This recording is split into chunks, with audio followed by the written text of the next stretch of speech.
नमस्कार। औद्योगिक प्रशिक्षण संस्थानों के व्यवसाय फिटर के विषय सैद्धांतिक की पाठ्यचर्या में अंकित ऊष्मा उपचार पर आज आपको प्रशिक्षण प्रदान करूंगा।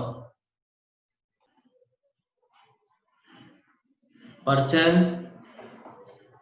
ऊष्मा उपचार एक ऐसी विधि है जिसके द्वारा धातु को गर्म और ठंडा करके उसकी अंदरूनी बनावट को बदलकर उसके यांत्रिक गुणों को आवश्यकता अनुसार बदला जा सकता है। उसी को ऊष्मा उपचार कहते हैं। ऊष्मा उपचार का प्रयोग। नंबर 1, कठोर धातु को नरम करने के लिए ताकि उस पर मशीनिंग क्रिया की जा सके। नंबर 2, धातु में कठोरता बढ़ाने के लिए।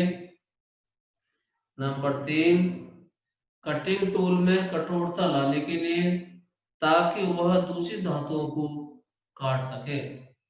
नंबर 4, जब धातु में हार्डनेस ज्यादा होती है तो उसमें भंगुरता का गुण आ जाता है। अतः भंगुरता को कम करके टफनेस का गुण लाने के लिए।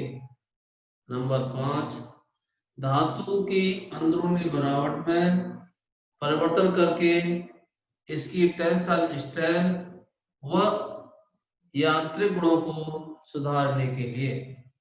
नंबर 6, धातु पर गर्म या ठंडी दशा में कार्य करने से उसकी अंदरूनी बनावट में आए विकारों को दूर करने के लिए। नंबर 7, धातु पर जंग लगने से बचाने के लिए। ऊष्मा उपचार की आवश्यकता। स्टील में आवश्यकता अनुसार यांत्रिक गुण लाने के लिए ऊष्मा उपचार किया जाता है। इसके लिए स्टील को गर्म करके उसके बाद उसे निश्चित जल से ठंडा किया जाता है जिससे विभिन्न प्रकार के स्ट्रक्चर प्राप्त होते हैं जो स्टील के गुणों में भी परिवर्तन कर देते हैं। इसीलिए आवश्यकता अनुसार गुण लाने व अंदरूनी बनावट को सही सेट करने के लिए ऊष्मा उपचार का प्रयोग किया जाता है। ऊष्मा उपचार द्वारा स्टील के निम्नलिखित मुख्य स्ट्रक्चर। ऊष्मा उपचार द्वारा स्टील के निम्नलिखित स्ट्रक्चर प्राप्त किए जाते हैं। Number 1, ferrite. यह शुद्ध लोहे का स्ट्रक्चर है। इसमें कार्बन की मात्रा बहुत कम होती है। यह बहुत ही नरम और डक्टाइल होता है। Number 2, cementite. लोहे के कार्बन के रासायनिक मिश्रण को सीमेटाइट कहते हैं। यह बहुत ही कठोर और भंगुर होता है। यह मजबूत नहीं होता है। नंबर 3, पियरलाइट। यह फेराइट और सीमेटाइट का मिश्रण होता है। इसमें 88% फेराइट और 12% सीमेटाइट होता है। यह बहुत ही मजबूत होता है। यह माइल्ड स्टील और कास्ट आयरन में भी होता है। Number 4, austenite. ऑस्टेनाइट स्ट्रक्चर को प्राप्त करने के लिए स्टील के सुपर क्रिटिकल तापमान पर गर्म किया जाता है तो स्टील की अंदरूनी बनावट में पूरी तरह परिवर्तन हो जाता है। यह कठोर होता है लेकिन भंगुर नहीं होता है। Number 5 martensite. यह भी आयरन और कार्बन का मिश्रण होता है, इसीलिए ऑस्टेनाइट स्ट्रक्चर वाली स्टील को तुरंत ठंडा करके एक नए स्ट्रक्चर में बदल देता है, जिसे मार्टेनसाइट स्ट्रक्चर कहते हैं। यह भी बहुत कठोर और भंगुर होता है। नंबर 6 ट्रोस्टाइट। यह मार्टेनाइट स्ट्रक्चर वाली स्टील को 400 डिग्री सेल्सियस तापमान पर तेल में गर्म करें तो ट्रोस्टाइट स्ट्रक्चर प्राप्त होता है। यह बहुत ही कठोर होता है। इस स्ट्रक्चर वाली स्टील पर मशीनिंग करना मुश्किल होता है। इसमें कंपन सहन करने वाली शक्ति होती है। 7वां है सॉर्बाइट। यह फेराइट और सीमेटाइट का मिश्रण है। इसमें स्टील को लगभग 700 डिग्री सेल्सियस तापमान तक गर्म करके और टेम्परिंग करके और ठंडा करने पर सॉर्बाइट स्ट्रक्चर प्राप्त किया जाता है। यह मजबूत और डक्टाइल होता है। ऊष्मा उपचार की विधियां। ऊष्मा उपचार की निम्नलिखित विधियां होती हैं। Number 1 normalising.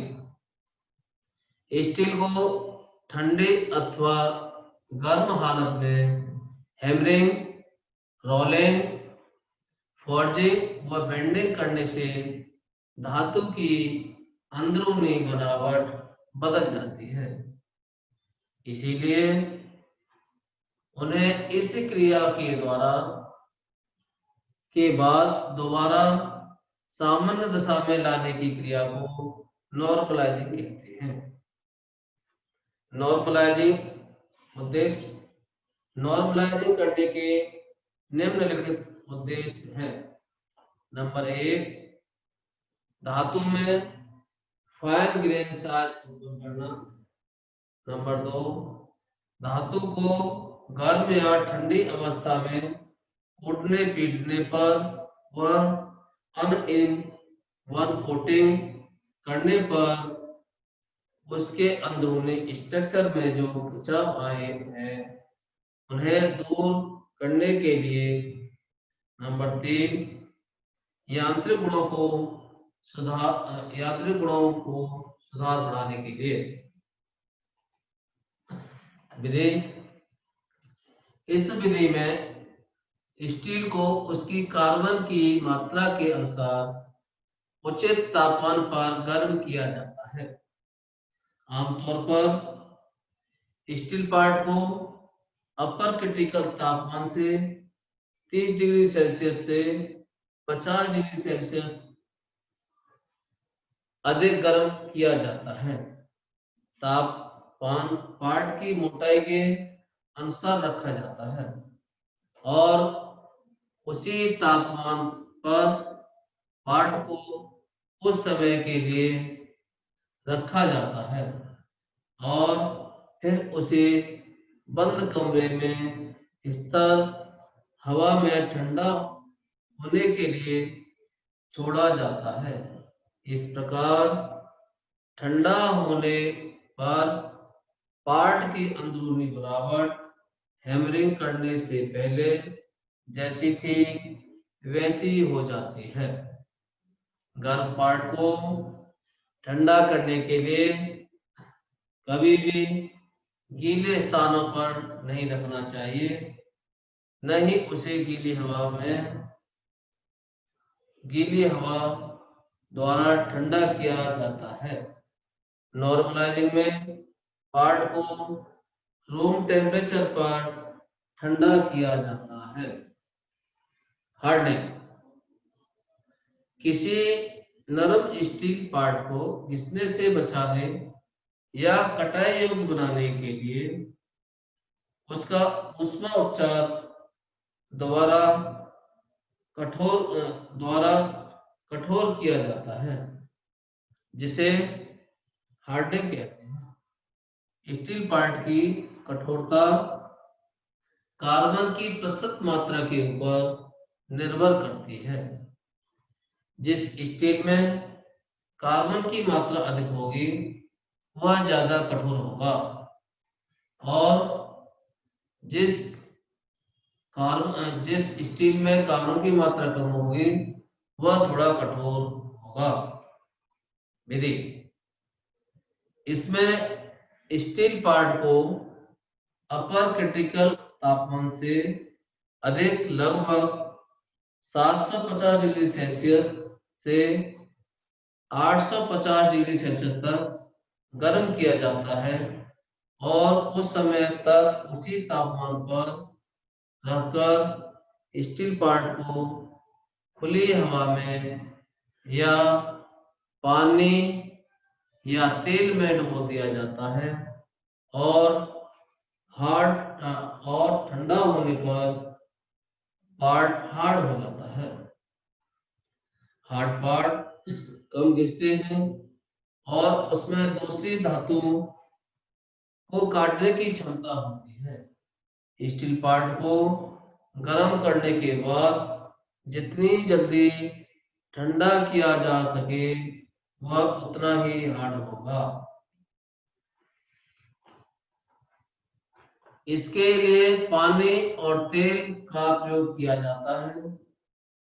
पानी में थोड़ा नमक डाल देते हैं ताकि पार्ट डूबने पर बुलबुले न उठ सके। तेल का प्रयोग जॉब को ठंडा करने के लिए किया जाता है। इसमें तेल का फ्लैश पॉइंट और फायर पॉइंट अधिक होना चाहिए। हाई स्पीड स्टील केवल हवा में ही ठंडी करके हार्ड हो जाती है। हार्डनिंग निम्न बातों पर निर्भर करती है। नंबर 1, स्टील में कार्बन की मात्रा के अनुसार। नंबर 2, तापमान जिस पर स्टील गर्म की है। नंबर 3, स्टील को गर्म करने का समय। नंबर 4, स्टील को शुरू करते समय तापमान। नंबर 5, ठंडा होने की दर।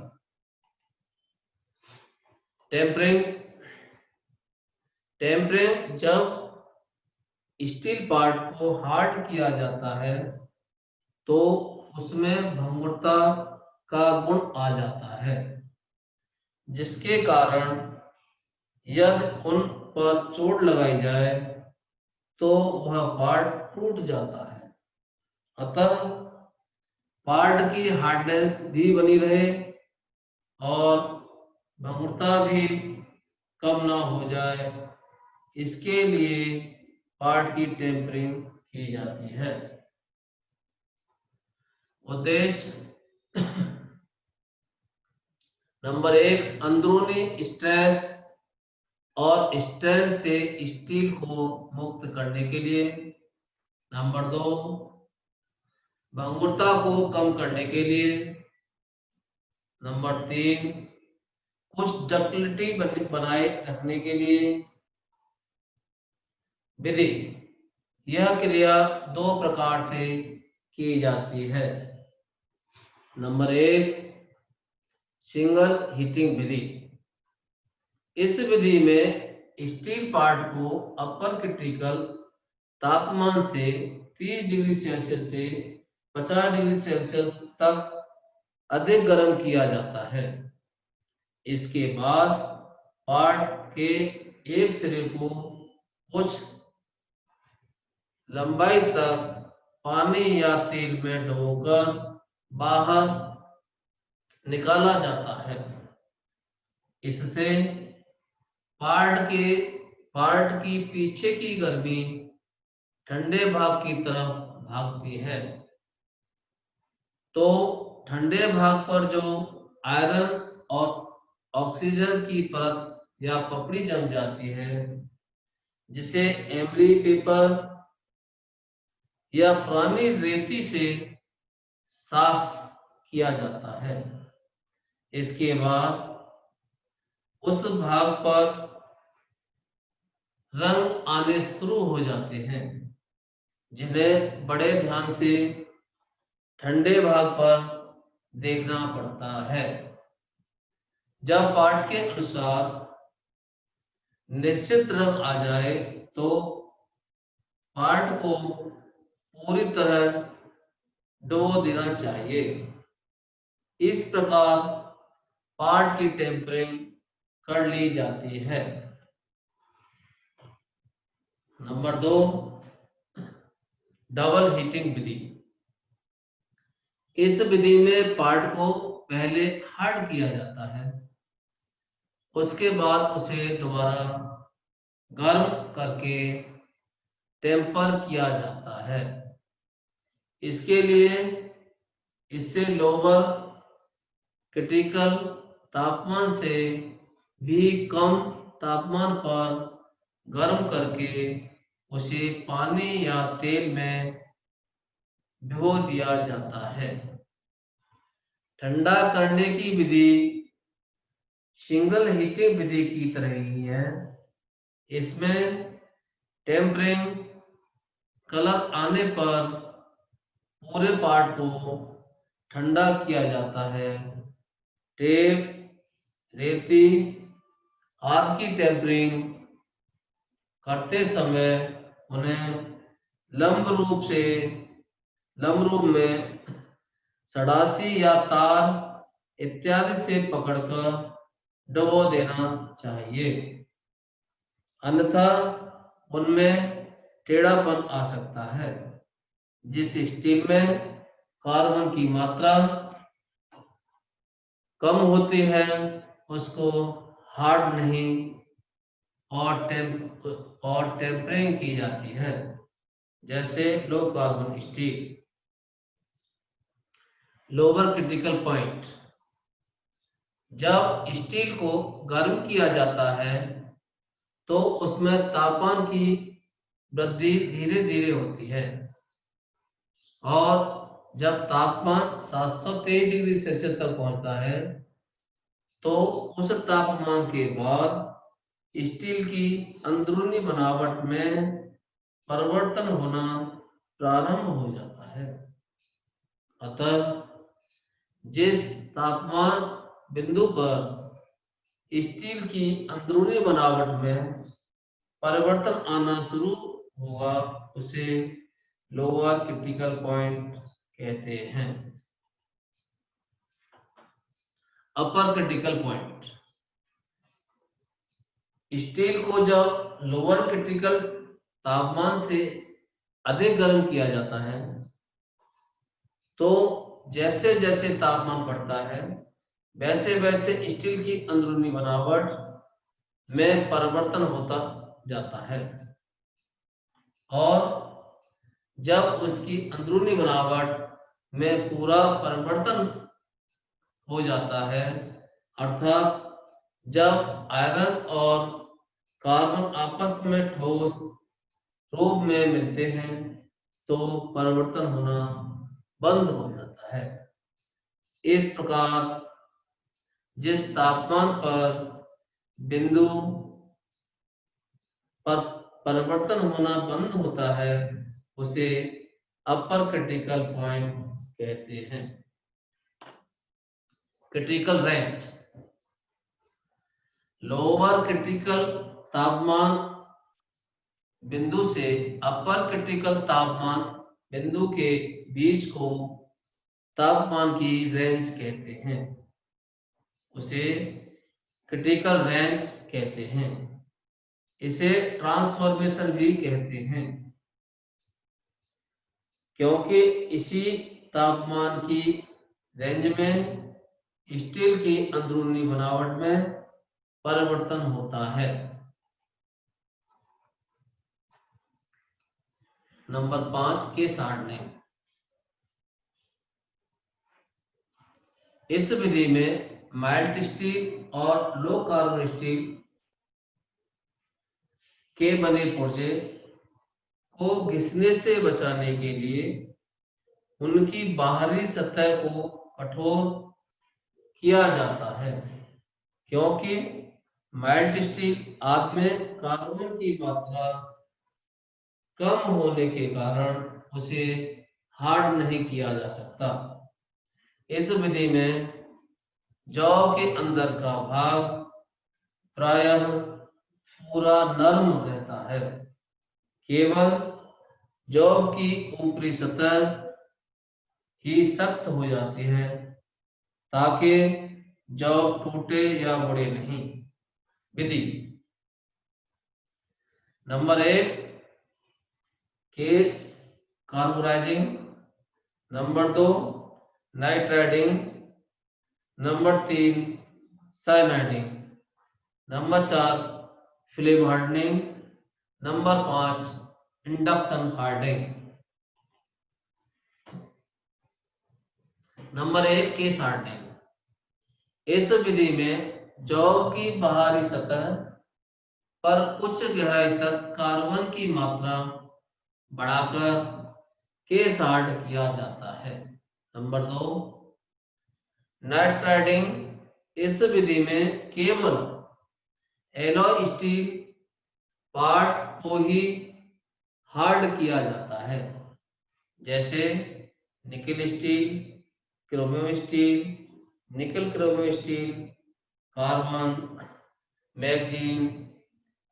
मैग्नीज स्टील आदि। इस विधि में जौ को एक ऊष्मा प्रतिरोधी एलॉय स्टील के बक्से में रखकर अमोनिया गैस भर दी जाती है। फिर इस बक्से को मफल फर्नेस में रखते हैं। फर्नेस के द्वारा बक्से को 510 डिग्री सेल्सियस से 640 डिग्री सेल्सियस तक गर्म किया जाता है, जिससे स्टील की बाहरी सतह कठोर हो जाती है। Number 3 cyaniding. यह लो कार्बन स्टील के बने पुर्जों को हार्ड करने के लिए सबसे सस्ती विधि है। सस्ती होने के कारण ऑटोमोबाइल पार्ट जैसे gear, gear box, gear shaft आदि को इस विधि द्वारा ही केस हार्ड किए जाते हैं। इस विधि में जौ को साइनाइडिंग बाथ में गर्म किया जाता है, जिसमें 30% सोडियम सम्मिलित और 35% सोडियम कार्बोनेट और 55 और 35% सोडियम क्लोराइड।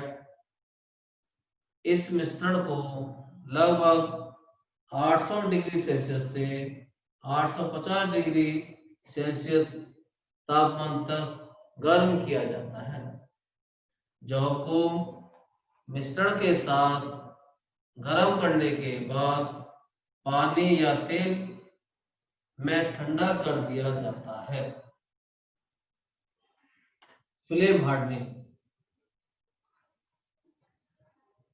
इस विधि को माइल्ड स्टील की अपेक्षा केवल मीडियम कार्बन स्टील के बने पुर्जे जैसे क्रैंक, पिन एक्सल, गियर आदि केस हार्डनिंग किए जाते हैं।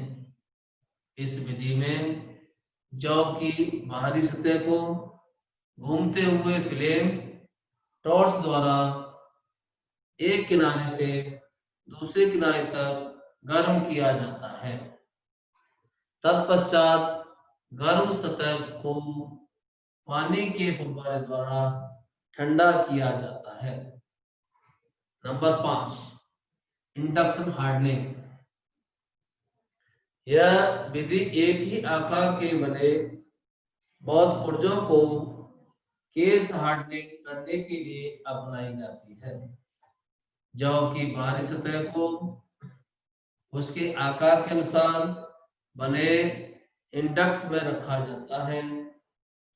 इसमें तांबे की इंडक्शन कॉइल लगे होते हैं जो कि बाहरी सतह को गर्म करने के लिए एसी करंट छोड़ दी जाती है और जॉब का तापमान 750 डिग्री सेल्सियस से 800 डिग्री सेल्सियस के बीच रखा जाता है।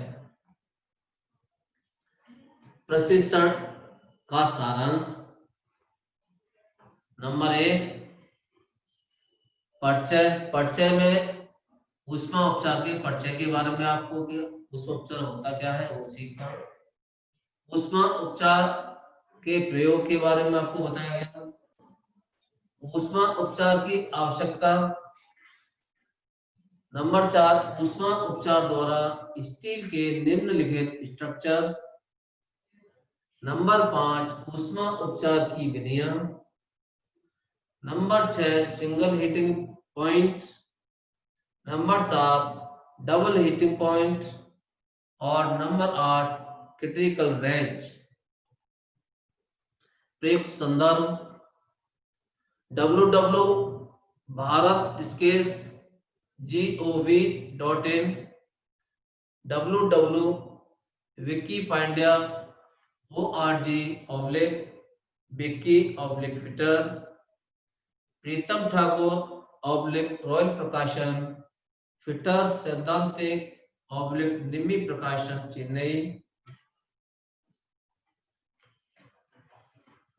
आज मैंने ऊष्मा उपचार पर आपको प्रशिक्षण प्रदान किया। आशा है आपको यह प्रशिक्षण भविष्य हेतु मददगार होगा। धन्यवाद।